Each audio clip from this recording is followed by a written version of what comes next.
O canal Mais Ribeirão passa a apresentar o programa Biografia. Fatos, pessoas, acontecimentos que marcaram a vida de Ribeirão Preto, aqui e seus filhos fora. Programa Biografia, com o cartunista Arnaldo Júnior, que vai ao ar toda semana pelo canal Mais Ribeirão.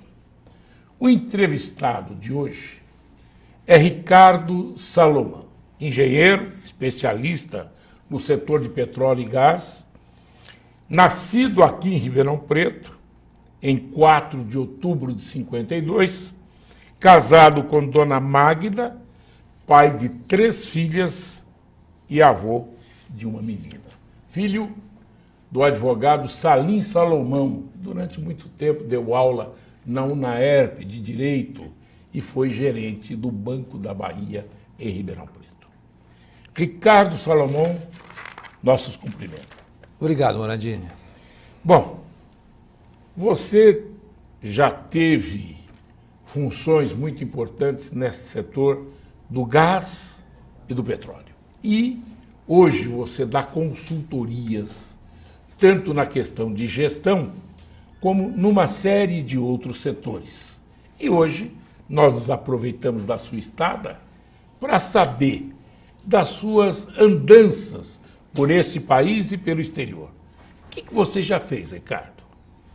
Morandini, olha, eu comecei a minha carreira na Petrobras em 1976 e comecei como engenheiro de manutenção de navios.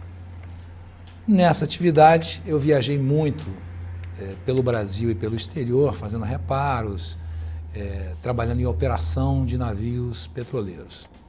Depois, ainda dentro da Petrobras, fui trabalhar nas grandes obras, nos grandes empreendimentos, também no Brasil e no exterior. E, particularmente, eu destaco aí uma passagem muito interessante, muito rica, pela Alemanha, a construção de 3 navios de gás. Não foi em Hamburgo, foi numa cidade pequenininha, chamada Papenburg, perto de Bremen. Porque Hamburgo também faz as plataformas da Petrobras, né? Construiu muitas. E era um grande centro de construção e reparação naval em Hamburgo, né? Depois fui para a área gerencial e comecei uma carreira executiva dentro da empresa. Você foi diretor da Universidade do Petróleo? Essa foi a minha última função como uma espécie de reitor da Universidade Corporativa da Petrobras, né? A função era de gerente geral, mas a atividade era de reitor mesmo da Universidade Corporativa. Bom, a Petrobras hoje, ela tem muitos problemas em termos de imagem. Claro que se associa a ela uma empresa que muito se lutou até historicamente no país com o petróleo é nosso. E por desvios e má gestão nós tivemos problemas sérios. Então não se leva em consideração o que se fez de bom da Petrobras, mas se coloca a Petrobras numa posição de ícone político do bem e do mal. Alguns aplaudem e outros apupam. E eu pergunto a você, Petrobras é um bem ou um mal? Petrobras é um grande bem para a nação. A empresa é uma empresa fantástica do ponto de vista de estrutura, né? Tem uma excelente estrutura, é uma empresa que investe muito em tecnologia. O centro de pesquisas da Petrobras é uma referência no mundo. E a Universidade Corporativa da Petrobras é uma referência, até para sua surpresa, talvez dos telespectadores também, para a NASA. A Petrobras, a Universidade Corporativa da Petrobras, ela foi visitada por muitas universidades corporativas do mundo, inclusive da NASA, com quem nós trocamos ideias, trocamos sugestões, trocamos inclusive cursos. Então, a Petrobras precisa ser olhada também, não que não mereça algumas críticas, porque qualquer empresa está sujeita a isso. Principalmente aquelas que tenham influências políticas. Exatamente. Né? Mas ela precisa ser olhada também pelo que ela tem de muito bom. E o que ela tem de muito bom é tecnologia, um quadro de pessoal muito bem formado e que a qualquer momento, quando superadas esses problemas que hoje estão acontecendo, vão certamente trazer a empresa de volta para o caminho que ela sempre trilhou. Bom, eu estou vendo aqui no seu currículo tanta coisa que eu não vou nem ter como dizer do Ribeirão Pretano, que saiu daqui junto com seu pai para a Bahia, onde ele foi desenvolver um trabalho, e depois para o Rio de Janeiro, Petrobras, etc., para o mundo todo. Você foi diretor superintendente da Transportadora Associada de Gás, TAG. Diretor superintendente da Transportadora Brasileira de Gasoduto Brasil e Bolívia. Gerência Geral Corporativa dos Novos Negócios de Petrobras, Fusões e Aquisições. Gerência Financeira dos Novos Negócios, Área Financeira e Contábil. Foi da Petrobras Transporte Transpetro. E olha, tanta coisa, engenheiro de manutenção Petrobras Fronap e também coordenação de arbitragens. Hoje você está nesse ramo, participação como coordenador de arbitragens nacionais e internacionais pela Petrobras, professor da disciplina Perícias em Arbitragem do curso de arbitragem da UAB do Rio de Janeiro, além de advogado e empresário, não é isso? Faltou uma coisa importante, torcedor do Comercial. Aqui de Ribeirão Preto. Aqui de Ribeirão Preto. Aliás, o seu tio era quem fazia muitas negociações com atletas do Rio de Janeiro para Ribeirão Preto para o Comercial. Agora me explica uma coisa, Ricardo. A Petrobras falou muito em pré-sal. É verdade isso ou é só blá, blá, blá pré-eleitoral? Não, o pré-sal é uma realidade. O pré-sal é uma riqueza, uma grande riqueza que o país tem. A riqueza é do país. A Petrobras é um dos veículos de exploração do pré-sal. Mas uma coisa importante, Morandini, é que o petróleo, seja ele pré-sal, seja pós-sal, seja em terra, ele por si só não é uma riqueza. Ele é uma riqueza em potencial. Então, ele precisa ser extraído. E para ser extraído, são necessárias algumas condições. Investimentos para extração, capacitação, desenvolvimento tecnológico e um pacto social para que a sociedade entenda que a atividade envolve riscos. Então, a sociedade precisa ter consciência de que vai ter os benefícios do petróleo, vai ter os riscos da exploração e da produção do petróleo. O volume do pré-sal é um volume que, se comprovado, o que se espera, vai levar o Brasil mais ou menos para a 7ª, 6ª posição no mundo em termos de reservas, mas isso ainda não está comprovado. E hoje o Brasil é, em reservas, o 12º, 13º. Mas veja, falou-se muito de que o Brasil era já autossuficiente na questão petróleo, e vez por outra você vê a informação de que nós importamos petróleo. Você foi da Transpetro, sabe quanto que se trouxe e que se levou para fora, não é isso? O Brasil realmente está importando derivados porque o consumo subiu muito. Nós tivemos aí um grande estímulo à compra de veículos, aliás, estímulo a bens de consumo de uma maneira geral, mas a compra de veículos. E compra de veículos consome gasolina. Então, o consumo de gasolina subiu muito. A outra coisa importante é que o nosso modal principal de transporte é o rodoviário, ou seja, consumo de diesel. Então, subindo o consumo de diesel, subindo o consumo de gasolina, a nossa autossuficiência, que chegou a ser atingida em um dado momento, deixou de ser. Então, e por que não se faz uma política do álcool que é totalmente dissociada dessa política do óleo, da gasolina, do gás, etc., para se poder conjugar? Porque faz uma política totalmente até discrepante e concorrente. Vamos dizer, vou falar de álcool e de biodiesel. Sim, o biodiesel ainda é incipiente. Muito, muito pouco, né? A gente produz hoje aí 50 mil barris equivalentes. Para você ter uma ideia, a nossa produção diária é de 2.600.000 barris de petróleo. Então, o biodiesel poderia ser mais incentivado, mas o biodiesel tem alguns problemas estruturais que eu acho que são muito complexos para trocar aqui. No caso do álcool, nós temos dois problemas graves. O primeiro deles é que, devido a duas crises de desabastecimento que nós tivemos no passado... Desacreditado ficou. Ficou muito desacreditado. É possível recuperar? Claro que é possível, né? Mas é preciso fazer um trabalho de recuperação da credibilidade do álcool como combustível, inclusive para exportação. Tá? E assim, o segundo problema é preço. O preço do álcool hoje está atrelado à gasolina.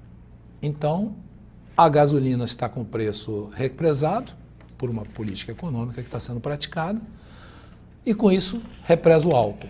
E sem o estímulo do preço, também o produtor não se interessa em recuperar a sua própria credibilidade.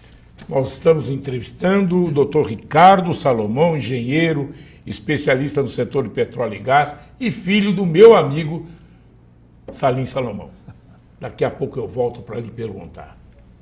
A Petrobras diz que está endividada, quase quebrada, segundo se propala nessa época pré-eleitoral. E eu pergunto, ela é maior do que o buraco? Daqui a pouco, depois do intervalo, nesse momento que o Arnaldo Júnior está captando com seus traços esta entrevista no seu cartoon. Depois do intervalo eu volto.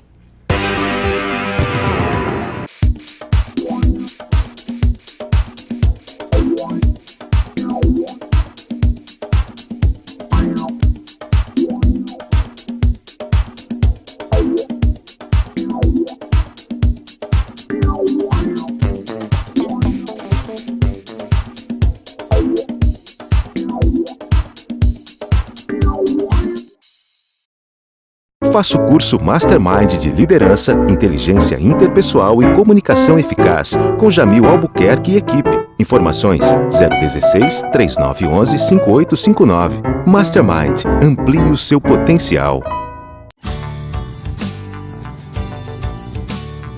Na infância, começamos a cultivar as amizades, aprendemos valores importantes, iniciamos o desenvolvimento de nossas habilidades e comemoramos as primeiras conquistas. Princípios que são a base de um ensino focado na qualidade e que visam grandes conquistas. Esta é a filosofia do Colégio Castelo. Priorizar o que é importante em cada etapa do desenvolvimento do aluno. Assim é possível adquirir conhecimento e valores que permitem a formação integral do ser humano e preparar o estudante para enfrentar o desafio do vestibular. Colégio Castelo, do berçário ao ensino médio. Praça São Leandro 56, no Jardim Paulista. Fone 3624-1827 ou 3627-7882.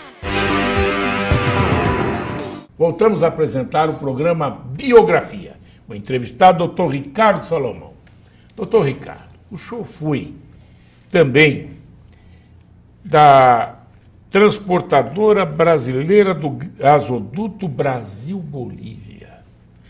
Nós estamos aqui fazendo paternalismo com os países do Mercosul, entregamos uma refinaria para o Evo Morales, praticamente de graça, só uma ameaçazinha, nós entregamos o abacaxi? Não, o contexto desse litígio Petrobras-Bolívia é um pouco mais amplo, um pouco mais antigo do que isso.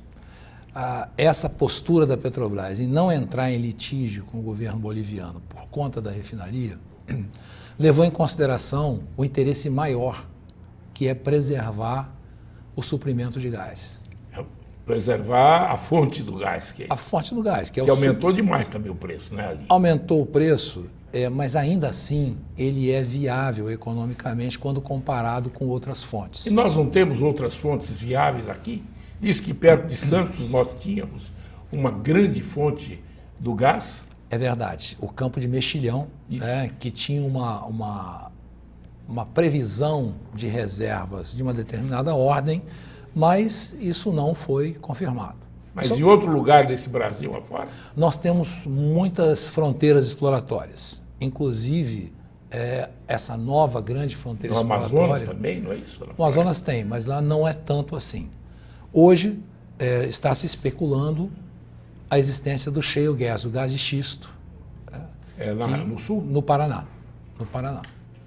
Mas o gás de xisto, como tudo na área de petróleo, ele tem os seus prós e os seus contras. É a forma de extraí-lo, né? A forma de extraí-lo Que em muitos países, como no Canadá, consegue se extrair, e até com o trabalho brasileiro, de uma forma menos econômica do que a extração destas fontes que nós temos, né? Na realidade, o grande detentor da tecnologia de extração de gás de xisto são os Estados Unidos hoje. E eles adotam um mecanismo chamado fratura hidráulica. A fratura hidráulica tem dois problemas. Lá a sociedade consentiu. A fratura hidráulica tem dois problemas. Primeiro é que usa água, em grande quantidade. E água é um bem hoje tão valioso quanto o petróleo. E a segunda coisa é que essa água possui elementos químicos. E esses elementos químicos, juntamente com o próprio petróleo e gás, podem vir a contaminar os aquíferos.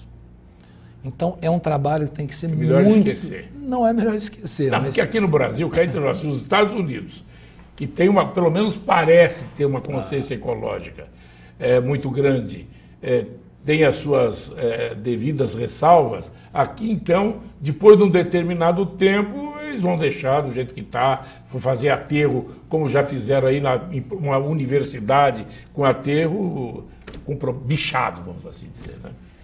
Eu penso, Morandini, que é um caminho, uma rota tecnológica que pode ser seguida. Precisa ser bem trabalhada, precisa ser bem testada e, principalmente, aí que eu acho que é o ponto principal, a sociedade tem que ser informada desses riscos e ela deve consentir.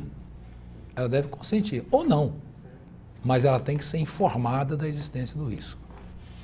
Bom, e eu gostaria de dizer para o senhor, nós tivemos aí problemas de Pasadena, tivemos problemas aqui na Bahia e problemas em vários lugares. Por isso que eu lhe perguntei, Petrobras é maior que o buraco?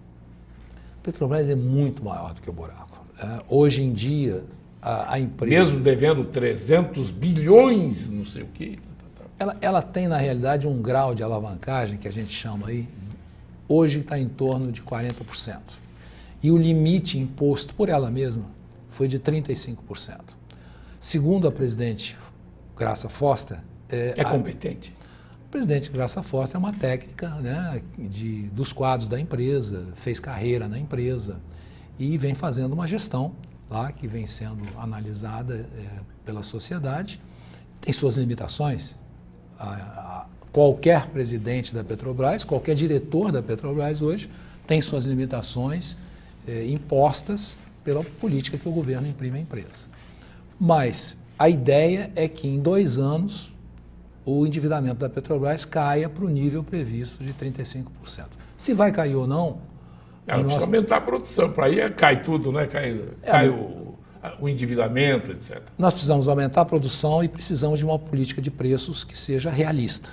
Nós estamos com essa política irrealista hoje? Estamos. Por questões políticas, etc. Tal? Por uma decisão, vamos dizer, de política governamental de ter os preços do petróleo abaixo dos preços que são praticados. Para segurar a inflação. Esse é o objetivo. Energia elétrica. Esse é o objetivo. Então, em algum momento, esses preços vão ter que ser realinhados, todos sabem disso, vão ter que ser realinhados, e o que se espera é que isso seja feito o mais rápido possível para conter a sangria da empresa. Doutor Ricardo, o senhor estudou aqui em Ribeirão Preto, no começo, por exemplo? Estudei, tive o grande prazer de ser aluno do Otoniel Mota. Também do Otoniel Mota? Também do Otoniel Mota. Até o... Não, eu saí em dezembro de 1968 e tive o prazer, enorme prazer, de 41 anos depois, voltar aqui e a turma de ginásio de 1967, do Otoniel Mota, resolveu fazer uma comemoração dos 40 anos de formatura.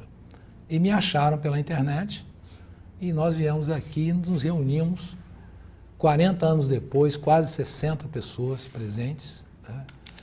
E reproduzimos uma foto que nós tínhamos tirado na escada ali da catedral da cidade, no dia da formatura. Então procuramos reproduzir. Quem era o diretor na época, o senhor se lembra? Romero Barbosa. Romero Barbosa. Doutor Romero Barbosa. Advogado Romero Barbosa. Quer queiram, quer não queiram, o comercial estará na primeira divisão. Era o seu bordão, não é? Doutor Ricardo Salomão, valeu a pena o seu trabalho na Petrobras? Valeu muito a pena. Eu fui Lhe muito deu feliz. satisfação, lhe deu ânimo e vontade de continuar lutando por esse Brasil e falando o petróleo é nosso. Olha, valeu muito a pena. Eu, quando saí da empresa... né, Monteiro Lobato que eu dizia, né? Monteiro Lobato era um visionário, né? É. Sabia das coisas. Mas eu, quando saí, eu disse para as pessoas na minha despedida que fazer uma carreira, tem que ser uma coisa prazerosa. Tem que ser uma coisa que você faça uma carreira de sonhos e chegue ao final e diga, valeu a pena. E na minha carreira na Petrobras, valeu a pena.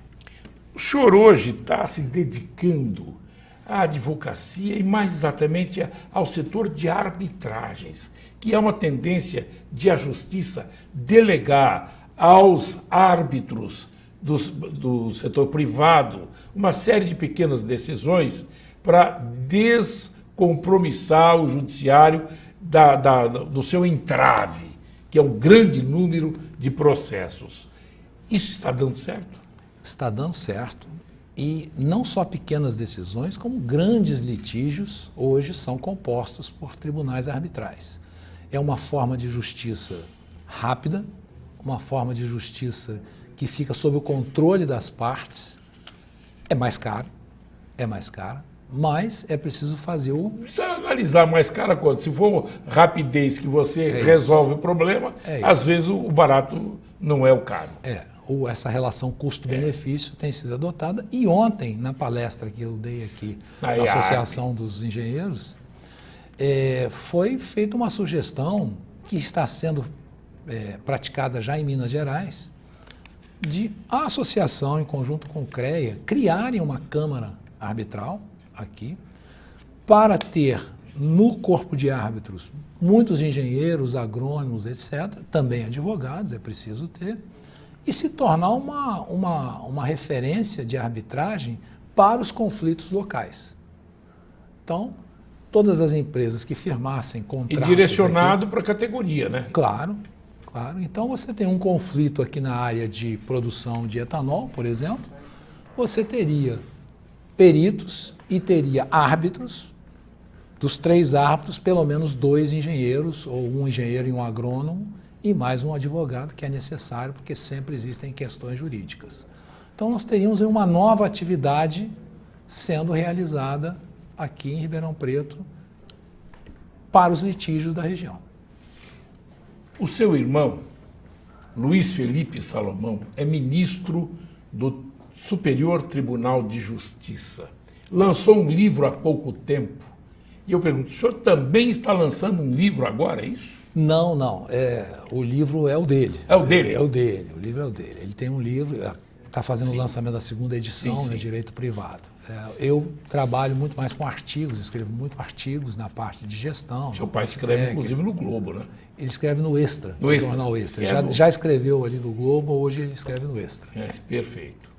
E eu gostaria que você me dissesse como é que viu a cidade? Depois de quanto tempo fora, por esse mundo afora, agora, Ribeirão Preto?